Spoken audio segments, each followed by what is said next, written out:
एक बार एक राजा था जिसके 3 बेटियां थी। उसकी सबसे बड़ी बेटी एक बेकर से प्यार करती थी जो महल में डबल रोटी देने आता था। वह बेकर भी उसको बहुत प्यार करता था, पर वह उसका हाथ राजा से कैसे मांगे। सो वह राजा के जादूगर के पास गया और उसको अपनी हालत बताई। जादूगर बोला, क्या तुम्हारा दिमाग खराब हो गया है? एक बेकर एक राजा की बेटी से प्यार करे? अगर राजा को पता चल गया तो बस तुम्हारा भगवान ही मालिक है। बेकर बोला, इसीलिए तो मैं तुम्हारे पास आया हूँ, ताकि तुम उसको इस खबर के लिए तैयार कर दो। जादूगर अपने सिर पर हाथ मारते हुए बोला, तब तो भगवान हम दोनों की सहायता करे। मैं तो राजा से यह बात कहने की हिम्मत भी नहीं कर सकता। जब बेकर जिद करता रहा तो उससे बचने के लिए जादूगर बोला, ठीक है, मैं राजा साहब से बात करूंगा, पर मेरी बात याद रखना कि इस सब से कुछ अच्छा नहीं होने वाला। उसके बाद जादूगर किसी अच्छे दिन की तलाश करता रहा और एक दिन अच्छा दिन देखकर, जिस दिन राजा अपने अच्छे मूड में था, राजा से बेला, सरकार, अगर आप इजाजत दे तो मैं आपसे कुछ कहना चाहता हूँ। आप वायदा करें कि आप मुझसे नाराज नहीं होंगे। राजा बोला, बोलो बोलो, मैं तुमसे बिल्कुल नाराज नहीं होऊंगा। और जादूगर ने बेकर की बात राजा से कह दी। यह सुनकर राजा तो पीला पड़ गया। वह बोला, क्या तुम यह सब मुझसे कहने की हिम्मत भी कैसे कर सके? चौकीदार, ले जाओ इस जादूगर को।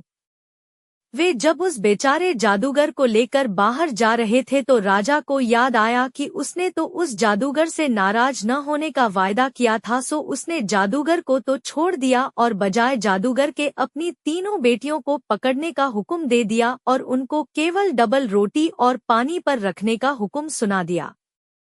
इस तरह से उसने अपनी बेटियों को 6 महीने तक के लिए बंद रखा।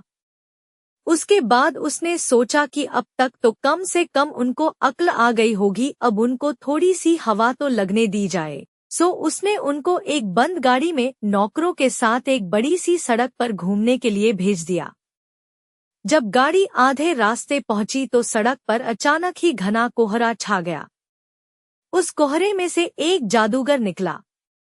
उसने गाड़ी का दरवाजा खोला, तीनों लड़कियों को बाहर निकाला और अपने साथ लेकर भाग गया।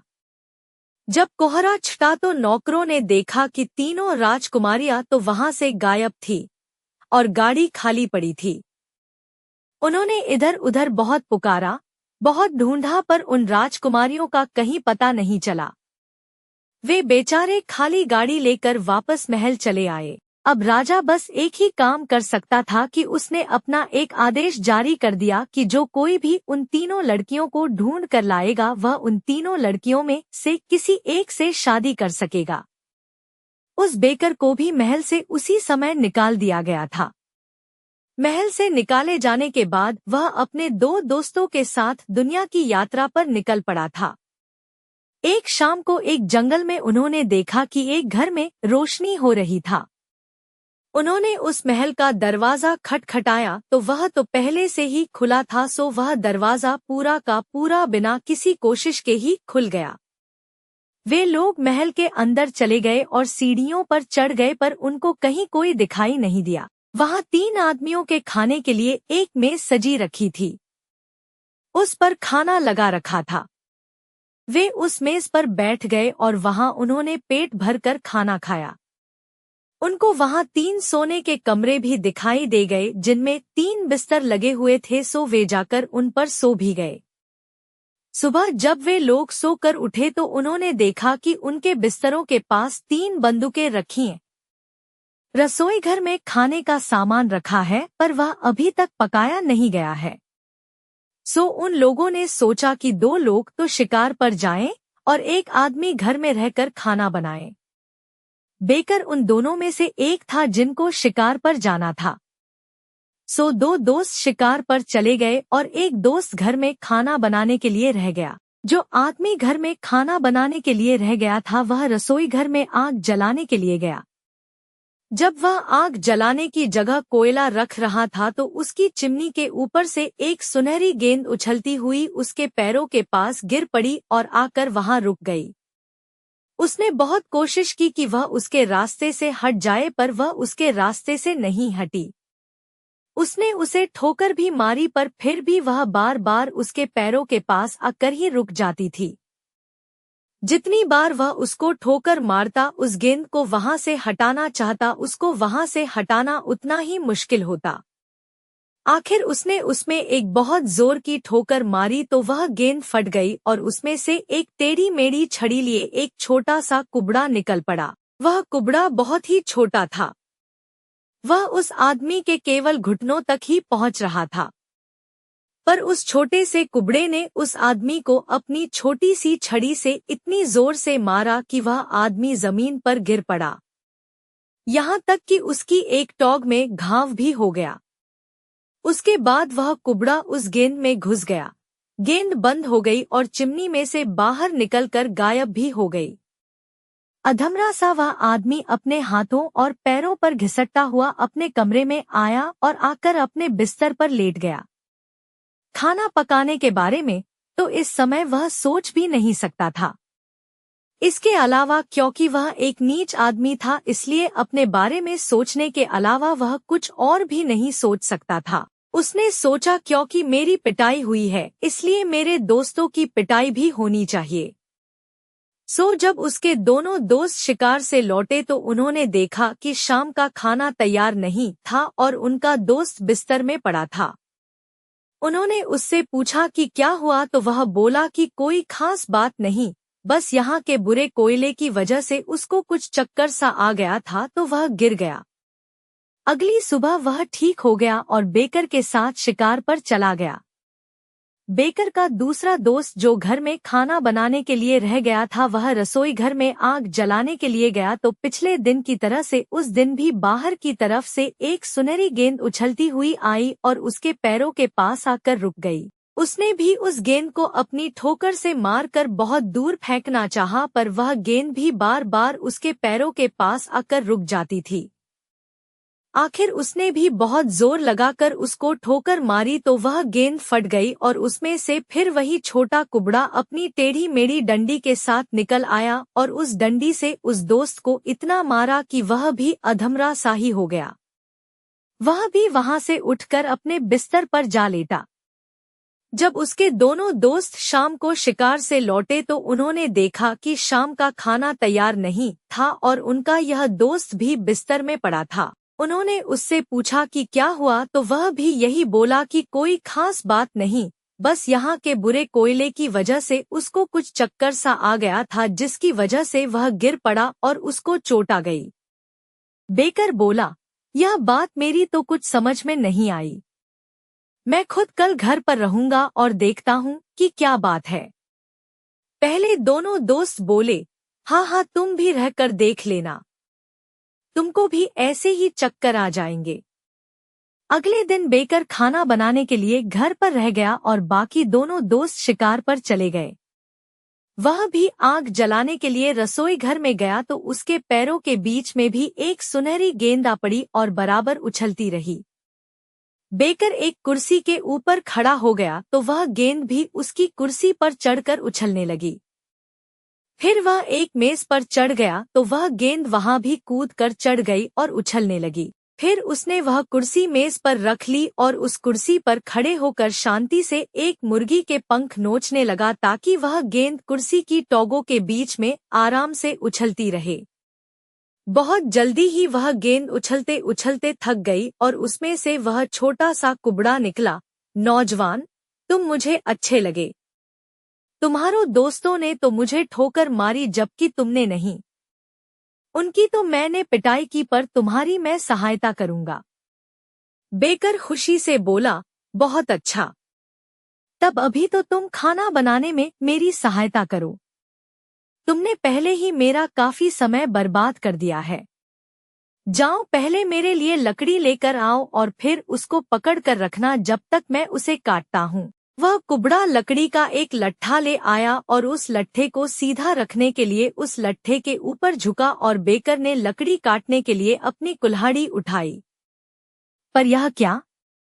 बेकर ने उस लट्ठे को काटने की बजाय वह कुल्हाड़ी उस कुबड़े की गर्दन पर चला दी। कुबड़े का सिर कटकर अलग गिर गया और वह मर गया। उसका शरीर उसने कुएं में डाल दिया। बेकर के दोस्त जब शिकार से वापस लौटे तो वह बोला, तुम बेचारे लोग, यह कोई खराब कोयले की बात नहीं थी। किसी की मार ने तुम लोगों को तकलीफ पहुंचाई थी। क्या उसने तुमको नहीं मारा? नहीं, एक बार भी नहीं। बल्कि उल्टे मैंने उस कुबड़े का सिर काट डाला और उसका शरीर कुएं में फेंक दिया। क्या तुम ठीक कह रहे हो? अगर तुम्हें मेरे ऊपर विश्वास नहीं हो रहा तो तुम मुझे कुएं में नीचे उतार दो। मैं तुम लोगों को वहां से उसको अभी निकाल कर ले आता हूँ। उन लोगों ने बेकर की कमर में एक रस्सी बांध दी और उसको कुएं में नीचे उतार दिया। कुएं में आधे रास्ते जाकर एक बहुत बड़ी खिड़की थी जिसमें से रोशनी बाहर आ रही थी। बेकर ने उस खिड़की में से झोंका तो उसने देखा कि राजा की तीनों लड़कियां एक बंद कमरे में सिलाई और कढ़ाई कर रही थी। राजा की लड़कियों को देखकर तो बेकर बहुत खुश हुआ। राजा की सबसे बड़ी बेटी ने उससे कहा, तुम अपनी जिंदगी चाहते हो तो यहाँ से भाग जाओ। अब जादूगर के आने का समय हो गया है। तुम रात को आना जब वह सो रहा हो। तब तुम आकर हम सबको आजाद करा देना। खुशी खुशी बेकर कुएं में और नीचे उतरने लगा और उसकी तली तक पहुंच गया। उसने उस कुबड़े का शरीर उठाया और उसको अपने दोस्तों को दिखाने के लिए उसको ऊपर ले आया। उसी रात उसके दोस्तों ने उसको एक तलवार के साथ कुएं में फिर से नीचे उतार दिया ताकि वह राजा की बेटियों को आजाद करा सके।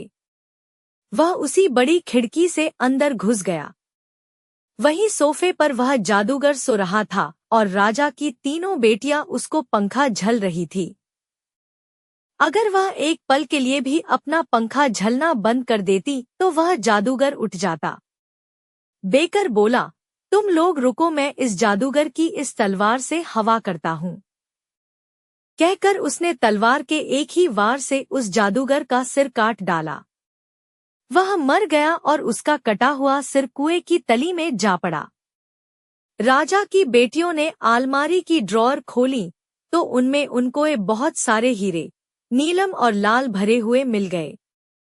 बेकर ने उनको एक टोकरी में भर लिया और फिर उसे रस्सी से बांधकर अपने दोस्तों से कहकर उसे ऊपर खिंचवा दिया। इसी तरह से उसने उन लड़कियों को भी ऊपर भेज दिया। जब वह लड़कियों को रस्सी से बांधकर ऊपर भेज रहा था तो जब उसने पहली लड़की की कमर में रस्सी बांधी तो वह बोली, यह अखरोट लो। जब उसने दूसरी लड़की की कमर में रस्सी बांधी तो वह बोली, लो यह बादाम लो। तीसरी लड़की तो उसकी प्रेमिका थी। आखिर में जाने की वजह से उसने उसको चूम लिया और एक हेज़लनट दिया। राजकुमारियों को ऊपर भेजने के बाद अब बेकर के ऊपर जाने की बारी थी। वह अपने इन दोनों दोस्तों पर बिल्कुल भी भरोसा नहीं करता था।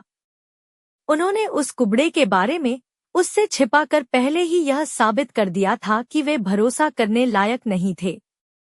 इसलिए उसने अपनी कमर में रस्सी बांधने की बजाय उसे उस सिर कटे जादूगर की कमर में बांध दिया। जब उसके दोस्तों ने उसको खींचा तो वह शरीर ऊपर और ऊपर चलता चला गया, लेकिन फिर अचानक धम्म से वह कुएं की तली में गिर पड़ा। इसका मतलब यह था कि बेकर का अंदाजा सही था। उन पर सचमुच ही विश्वास नहीं किया जा सकता था। यह सब उन लोगों ने इसलिए किया ताकि वे राजा की बेटियों को राजा के पास सही सलामत पहुंचा सकें और यह कह सके कि उनको उन्हीं ने आजाद कराया था। उसके बाद राजा अपनी घोषणा के अनुसार अपनी दो बेटियों की शादी उन दोनों से कर देता। यह देखकर कि बेकर के दोस्तों ने अब रस्सी खींचना बंद कर दिया है, राजा की बेटियों ने चिल्लाना शुरू कर दिया, यह क्या? तुमने उसको तो नीचे ही छोड़ दिया जिसने हमको आजाद कराया। वे दोनों बोले, चुप रहो। अगर तुम यह जान लो कि तुम्हारे लिए क्या अच्छा है और क्या बुरा तो तुम चुपचाप हमारे साथ महल चली चलो और हमारी हाँ में हाँ मिलाती रहो। वे दोनों दोस्त तीनों राजकुमारियों को लेकर राजा के पास गए और यह सोचते हुए कि इन्हीं आदमियों ने मेरी बेटियों का छुड़ाया है। राजा ने उन दोनों को गले लगाया और बहुत खुश हुआ। हालांकि वे दोनों ही आदमी उसकी पसंद के नहीं थे, पर फिर भी उसने उन दोनों को अपनी एक एक बेटी देने का वायदा किया। पर उसकी बेटियों ने शादी को टालने का कोई न कोई बहाना बना दिया। वे बेकर के लौटने का इंतजार कर रही थी। उधर कुएं में छोड़े हुए बेकर को उन तीनों लड़कियों की दी हुई भेंटें याद आईं, तो सबसे पहले उसने अखरोट तोड़ा। उसमें से एक राजकुमार के पहनने लायक चमकती हुई पोशाक निकली। फिर उसने बादाम तोड़ा तो उसमें से 6 घोड़ों से खींची जाने वाली एक गाड़ी निकली। फिर उसने हेज़लनट तोड़ा तो उसमें से बहुत सारे सिपाही निकल पड़े। उसने राजकुमार वाले वे कपड़े पहने और फिर उन 6 घोड़ों में से एक घोड़े पर बैठकर सिपाहियों के साथ वहां से निकलकर राजा के पास जा पहुंचा। जब राजा को एक भले आदमी के आने का पता चला तो उसने अपना एक खास दूत उसको अंदर लाने के लिए भेजा। दूत ने उससे पूछा, तुम लड़ाई चाहते हो या शांति? बेकर बोला, जो मुझे प्यार करते हैं उनसे शांति और जिन्होंने मुझे धोखा दिया है उनसे लड़ाई। राजा की बेटियां उसको देखने के लिए एक मीनार पर चढ़ गई थी। उसको देखते ही वे चिल्लाईं, यही है तो वह आदमी जिसने हमें आजाद कराया है। सबसे बड़ी लड़की बोली, यह मेरा दुल्हा है, यह मेरा दुल्हा है। दोनों दोस्त जिन्होंने अपने अपने हथियार उठा लिए थे और मैदान में पहुंच चुके थे, बोले, यह किसान वेश बदल कर यहाँ क्या करने आया है? बेकर की पूरी सेना ने फायर कर दिया और उसके वे दोनों दोस्त वहीं मर गए। राजा ने उस नए आने वाले का अपनी बेटियों को आजाद कराने वाले की तरह से स्वागत किया। तब वह राजा के सामने सिर झुकाकर बोला, सरकार, मैं वही बेकर हूँ जिसको आपने अपनी बेटी की शादी करने से मना कर दिया था। राजा तो यह सुनकर आश्चर्य में पड़ गया, पर फिर उसने अपनी घोषणा के अनुसार अपनी सबसे बड़ी बेटी की शादी उस बेकर के साथ कर दी। बेकर ने उस राज्य पर फिर बहुत सालों तक खुशी खुशी राज किया।